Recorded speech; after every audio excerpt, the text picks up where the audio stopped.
Малопродажната цена на бензините се зголемува за 3, а на дизелот за 4 денари по литар, реши денеска регулаторната комисија за енергетика. Новата цена на Евро Супер БС 95 ќе изнесува 65 денари, на Евро Супер БС 98 ќе биде 67 денари за литар.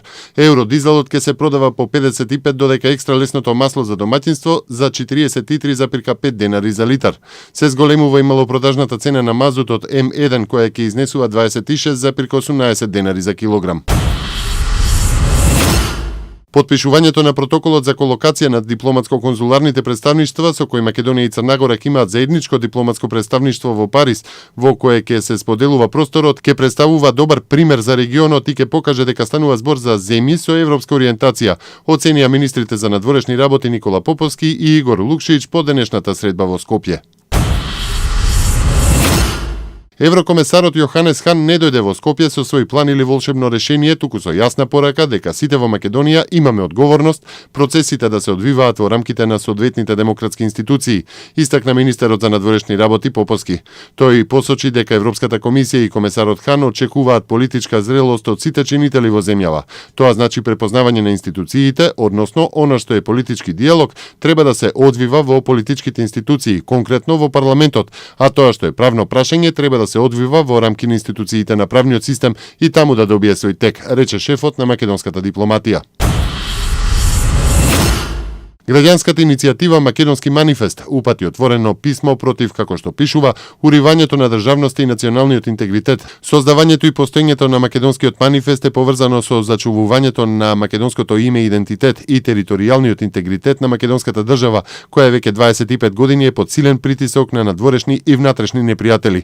Македонски манифест секогаш бил против поставување на партиски интереси над националните и државните, затоа што со нив се прават поделби на македонскиот народ и се урива државноста. Денешната драматична ситуација во Република Македонија наликува на таа од пред 2001 година.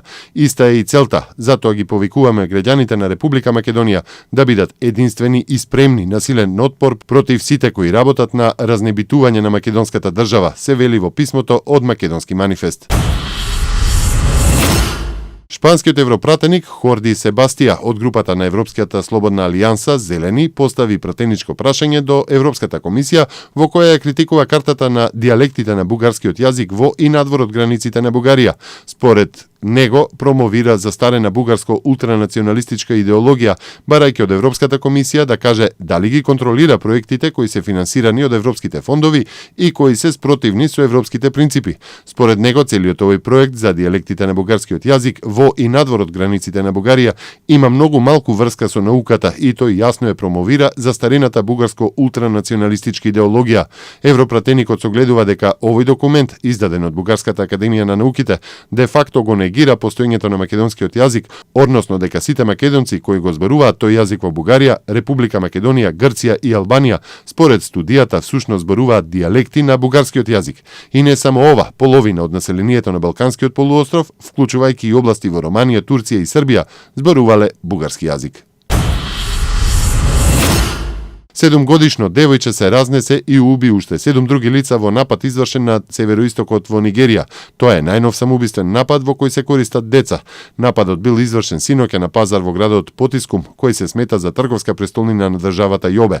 Ранети се најмалку 19 луѓе. Нигерискиот претседател Гудлак Џонатан призна дека неговата влада во почетокот ги потценила исламистите од Боко Харам, обвинети за овој и за претходни напади.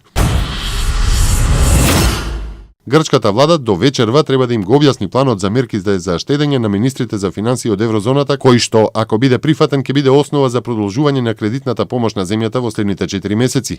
Премиерот Алексис Ципрас и неговиот кабинет се надеваат дека ќе убедат еврогрупата со ветување дека ќе се посветат на борбата против корупцијата и затајувањето данок. Германски Билд објави дека доколку Брисел ги одобри мерките, Грција ќе добие 7 милиарди евра во рамки на борбата против илегалната трговија.